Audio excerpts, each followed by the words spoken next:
السلام علیکم پیارے بچوں، امید کرتی ہوں آپ خیر و عافیت سے ہوں گے۔ جیسے کہ آج ہمارا عنوان ہے عبادت کا پہلا جز ہے روزہ۔ روزہ کیا ہوتا ہے، کیوں ہوتا ہے اور کس لیے ہوتا ہے؟ جب ہم روزے کے بارے میں سوچتے ہیں تو ہمارے ذہن میں بہت سے سوال پیدا ہوتے ہیں کہ روزہ کیا ہے، کس لیے ہوتا ہے، اس کا کیا مطلب ہے، اس کو کیسے ادا کرنا ہوتا ہے، کیونکہ یہ تو عبادت میں آ جاتی ہے تو ہمارے ذہن میں بہت سے سوال آتے ہیں۔ تو میں آپ کے آج بتاؤں گی کہ روزہ کیا ہے۔ روزہ عربی زبان کا لفظ ہے صوم۔ روزہ ایک عربی زبان کا لفظ ہے جسے عربی میں صوم کہتے ہیں، جس کے لفظی معنی ہیں کسی چیز سے رک جانا، ٹھہر جانا، یعنی کہ جو ہماری خواہشات ہوں، ہم کھانے پینے سے، جھوٹ بولنے سے، غیبت سے، ہم ہر چیز سے رک جائیں، ٹھہر جائیں۔ اسلام میں روزے سے مراد ہے اللہ تعالیٰ کی خوشنودی اور رضا کے حصول کے لیے صبح صادق یعنی فجر کے وقت، جس وقت ہم سحری کرتے ہیں۔ جیسے کہ بچوں آج کل ہم ویسے بھی رمضان چل رہا ہے تو ہم روزے رکھتے ہیں، تو ہم صبح سحری سے لے کے غروب آفتاب یعنی کہ مغرب کی نماز تک، افطاری تک کچھ بھی نہیں کھاتے، نہ پانی پیتے ہیں، نہ کچھ کھاتے ہیں، کیونکہ ہمارا روزہ ہوتا ہے۔ روزے سے مراد ہوتا ہے کہ ہمیں اس میں کھانا پینا، جھوٹ بولنا، غیبت، چوری اور بے ایمانی اور دیگر خواہشات سے رکے رہنا چاہیے، ٹھیک ہے۔ جب اللہ تعالیٰ نے ہمیں یہ نوید سنائی ہوئی ہے کہ میں آپ کو روزے کی حالت میں آپ جو مجھ سے مانگیں گے میں آپ کو وہ عطا کروں گا، جب اللہ تعالیٰ ہم سے خود کہہ رہے ہیں کہ روزہ میرے لیے ہے اور میں ہی آپ کو اس کا اجر دوں گا، تو ہمیں بھی چاہیے نا کہ ہم اچھے کام کریں، کہ جب اللہ تعالیٰ ہمیں خود تحفہ دے رہے ہیں تو ہم بھی اس کے بدلے میں تو کچھ بہتر دیں۔ یہ نہ کہیں کہ ہم نے روزہ رکھا ہے ہماری دعا قبول ہونی چاہیے لیکن ہم سب برے کام کر رہے ہیں، ٹھیک ہے۔ روزے کی اہمیت و فضیلت بیان کریں۔ روزہ ہر عاقل بالغ مسلمان مرد عورت پر فرض ہے، یعنی کہ جو بندہ اپنے ہوش میں آ جاتا ہے، اس پر بالغ ہو جاتا ہے، ٹھیک ہے، اس کو ساری سمجھ ہو جاتی ہے، اس مسلمان اور مرد پر فرض ہو جاتا ہے، ٹھیک ہے۔ جیسے کہ قرآن مجید میں ارشاد فرمایا ہے، اللہ تعالیٰ نے ارشاد فرمایا ہے تم میں سے جو بھی اس مہینے کو پائے تو وہ اس مہینے کے روزے رکھے، سورۃ بقرہ آیت نمبر 185، ٹھیک ہے۔ اس میں اللہ تعالیٰ نے فرمایا ہے کہ یہ جو رمضان کا مہینہ ہے یہ بہت مبارک مہینہ ہوتا ہے، اس میں اللہ تعالیٰ نے بے شمار ہمیں ایسے ذریعے دیے ہوتے ہیں کہ ہم اللہ تعالیٰ سے بار بار مانگیں، مغفرت مانگیں، رحمت مانگیں، اس سے ہر چیز مانگنے کے لیے اللہ تعالیٰ نے یہ مہینہ بہت پاک مہینہ ہے، اللہ تعالیٰ نے ہمارے لیے دیا ہے کہ ہم اس میں زیادہ سے زیادہ اللہ تعالیٰ کا قرب حاصل کریں، ٹھیک ہے۔ روزہ بڑی اہم عبادت ہے۔ قرآن مجید گواہی دیتا ہے کہ روزہ پہلی امتوں پر بھی فرض رہا ہے، یعنی کہ جیسے ابھی میں نے آپ کو سورۃ بقرہ آیت نمبر 183 میں بتایا تھا کہ روزہ تم پر بھی فرض کیا گیا اور تم سے پہلے لوگوں پر بھی فرض کیا گیا، یعنی کہ قرآن بھی گواہی دے رہا ہے۔ ان کے نظام عبادت میں سے ایک لازمی جزو کی حیثیت رکھتا ہے۔ روزہ انسان کی تربیت کا بہترین ذریعہ ہے۔ اس میں تربیت کیسی ہوتی ہے؟ تربیت اس میں ایسی ہوتی ہے کہ بیٹے آپ اس میں ہم یہ بھی سوچتے ہیں کہ ہم نے جھوٹ نہیں بولنا، غیبت نہیں کرنی، چگلی نہیں کرنی، کسی کا دل آزاری نہیں کرنی، اور اسی طرح سے ہمیں ایک طرح سے اور تربیت بھی ہماری ہوتی ہے کہ جب مطلب ہمارے پاس سب چیزیں ہونے کے باوجود ہم نہیں کھاتے کیونکہ ہم نے روزہ رکھا ہوتا ہے، ٹھیک ہے۔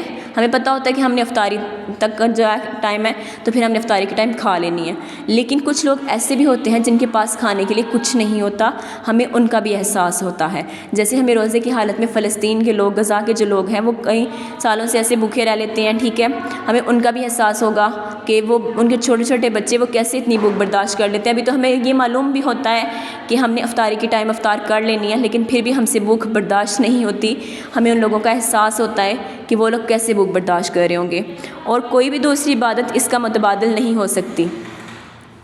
اللہ تعالیٰ کی طرف سے روزے کے بدلے میں بہت اجر ملتا ہے، ٹھیک ہے۔ جیسے بھی میں نے آپ کو پہلے بتایا تھا کہ اللہ تعالیٰ نے فرمایا ہوا ہے کہ روزہ میرے لیے ہے اور میں ہی اس کا اجر دوں گا، ٹھیک ہے۔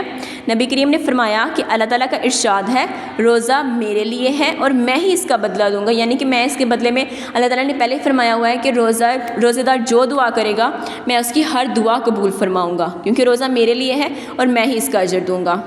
رمضان مبارک میں قرآن مجید بھی نازل ہوا، جس سے اس مہینے کی عظمت ظاہر ہوتی ہے کہ اس مہینے میں قرآن مجید کی تلاوت کرنے کا بہت ثواب ملتا ہے۔ اس ماہ میں قرآن مبارک نفل عبادت کا ثواب فرض کے برابر ہو جاتا ہے اور فرض عبادت کا 70 گنا زیادہ ہو جاتا ہے، یعنی کہ اس مہینے میں قرآن مجید، اللہ تعالیٰ نے قرآن مجید نازل فرمایا تھا رمضان کی 27ویں رات کو اللہ تعالیٰ نے قرآن مجید نازل فرمایا تھا۔ اس طرح ہمیں جتنا بھی ہم قرآن پاک پڑھیں گے ہمارے لیے اتنا ہی زیادہ ثواب کا باعث بنے گا، ٹھیک ہے۔ اس مبارک میں اس کی خاصیت یہ ہوتی ہے کہ اگر ہم اس میں کوئی نفل عبادت کرتے ہیں، یعنی کوئی جیسے کہ ہم نفل پڑھیں گے یا یاسین پڑھتے ہیں، کوئی نفلی عبادت کرتے ہیں، تو اس کا جو ثواب ہے وہ ہمیں فرض کے برابر ملے گا. جیسے نماز فرض ہے اس کے برابر، زکوٰۃ ہے اس کے برابر، صدقہ ہے اس کے برابر ثواب ملے گا ہمیں. ٹھیک ہے. اور فرض عبادت، اگر ہمیں نفل کا جو عبادت کا ثواب ہے وہ فرض کے برابر مل رہا ہے تو ظاہری بات ہے کہ فرض کا جو ثواب ہوگا وہ اس سے بڑھ جائے گا. ٹھیک ہے. فرض کا عبادت کا ثواب ہمیں 70 گنا زیادہ، 70 گنا، 1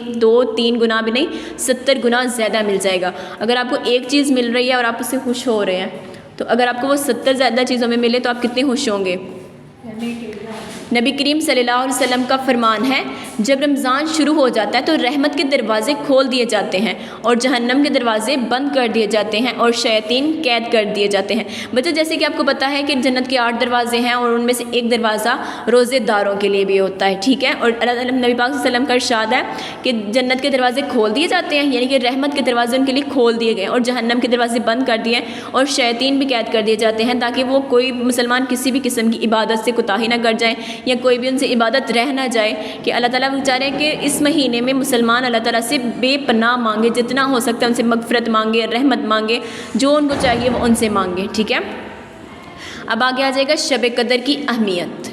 ٹھیک ہے. شب قدر کی اہمیت، شب قدر کیا ہے، کیوں ہوتی ہے، اس میں کیا کرنا چاہیے اور یہ کس لیے، مطلب ایک ہر رات، شب کا مطلب تو رات ہوتا ہے، اور شب قدر، جب شب قدر کے ساتھ شب کے ساتھ قدر آ گیا تو اس کا کیا مطلب ہے کہ اس رات کو اتنی اہمیت کیوں دے دی گئی ہے کہ اس کے ساتھ شب قدر کی لگا دیا گیا ہے. ابھی میں آپ کو بتاتی ہوں کہ شب قدر کہتے کس کو ہیں.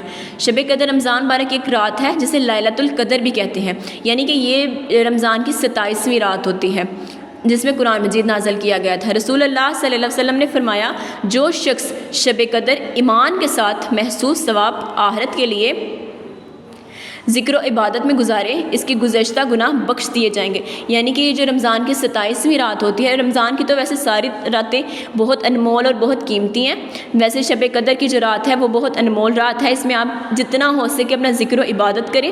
رمضان کی 27ویں رات شب قدر کہتے ہیں، رمضان کی 27ویں رات کو. ٹھیک ہے.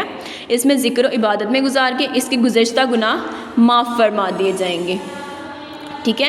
اب اس کے بعد میں آ جائے گا رمضان مبارک میں اعتکاف. بچے میں نے آپ کو پہلے بتایا کہ ابھی ہمارا رمضان چل رہا ہے تو ہمیں یہ ٹاپک سمجھنے میں مشکل نہیں ہوگی، کیونکہ یہ ٹاپک ابھی ہماری آنکھوں کے سامنے گزر رہا ہے. اگر یہ ہوتا نا کہ یہ پہلے گزر گیا ہو یا آنے والا ہو تو ہم اس کو اتنا سمجھ نہیں سکیں گے کہ یہ کیا تھا. شب قدر ابھی آج 22واں روزہ چل رہا ہے، 22واں رمضان کا آج 22واں دن ہے. ٹھیک ہے. تو ابھی 27 رمضان آئے گا جس دن شب قدر ہوگی، اس دن زیادہ سے زیادہ عبادت کیجیے گا تاکہ اللہ تعالیٰ آپ پر رحمت کے دروازے کھول دیں. آمین. اس کے بعد آ جائے گا رمضان مبارک میں اعتکاف. اعتکاف کیا ہوتا ہے اور اعتکاف کیوں کیا جاتا ہے. ٹھیک ہے. اب میں آپ کو بتاتی ہوں رمضان مبارک کی ایک خصوصی عبادت اعتکاف ہے. یعنی اعتکاف کے معنی ہے عبادت کی نیت میں مسجد میں قیام کرنا. ٹھیک ہے. عبادت ضروری نہیں ہے اس میں کہ آپ مسجد میں قیام کریں، خواتین گھروں میں بھی قیام کر سکتی ہیں، اور مرد حضرات سے زیادہ بہتر یہی ہوتا ہے کہ وہ مسجد میں ہی جائیں. خواتین مسجد میں نہیں رہ سکتی اتنے دن، تو اس لیے وہ گھر پر بھی قیام فرما سکتی ہیں. اس عبادت میں انسان سب سے الگ ہو کر مسجد میں بیٹھ جاتا ہے. نبی کریم خاتم النبیین صلی اللہ علیہ وآلہ وسلم اس عبادت کا بھی خصوصی اہتمام فرماتے تھے. ٹھیک ہے. اس کا مطلب ہوتا ہے کہ آپ نے سب سے الگ ہو کے بیٹھ جانا ہے، کسی سے بات نہیں کرنی یا کچھ اتنا کٹ ٹف نہیں ہونا کہ مطلب بالکل ہی سب کچھ بھول جانا ہے پیچھے کیا ہو رہا ہے کیا. بس یہ ہونا ہے کہ آپ نے اپنا جو دل اور دماغ ہے نا وہ اللہ کی عبادت میں لگا دینا ہے. ٹھیک ہے. آپ رمضان مبارک کے آخری 10 ایام یعنی کہ جو عشرہ، پہلا عشرہ رحمت کا ہوتا ہے. ٹھیک ہے. پھر مغفرت کا ہوتا ہے، پھر نجات کا ہوتا ہے. جب عشرہ نجات چل رہا ہوگا رمضان کے آخری 10 ایام میں، ٹھیک ہے، پھر آپ لوگوں نے اعتکاف میں رات دن مسجد کے ایک کونے میں گزارتے ہوئے دینوی معمولات اور تعلقات کم کر کے اللہ تعالیٰ سے اپنے تعلق مضبوط بناتے ہیں. یعنی کہ اب یہ آج 21واں 22واں روزہ ہے. ٹھیک ہے. تو 2 دن پہلے کے لوگ جنہوں نے اعتکاف پہ بیٹھنا تھا وہ اعتکاف پہ بیٹھ چکے ہیں. اگر ایسا ہو سکتا ہے کہ آپ کو کچھ کام کی بنا پر آپ لوگ 10 دن پہلے نہیں بیٹھ سکتے، تو جس دن شب قدر ہوگی، لیلۃ القدر ہوگی، آپ اس دن بھی اعتکاف پہ بیٹھ سکتے ہیں. پیارے بچوں، آج کا ہمارا یہیں تک کا عنوان تھا جس میں ہم نے آج سیکھا کہ روزے کی اہمیت، کہ روزہ کیوں کیا جاتا ہے، روزہ کس لیے کیا جاتا ہے، اور اس میں سیکھا ہم نے شب قدر کی اہمیت اور رمضان مبارک میں اعتکاف. ٹھیک ہے. آپ سب اس کی کل ریڈنگ کریں گھر پہ بیٹھ کے، اور کل آپ لوگ مجھے اس کو وائس ریکارڈ میں یا ویسے مجھے ویڈیو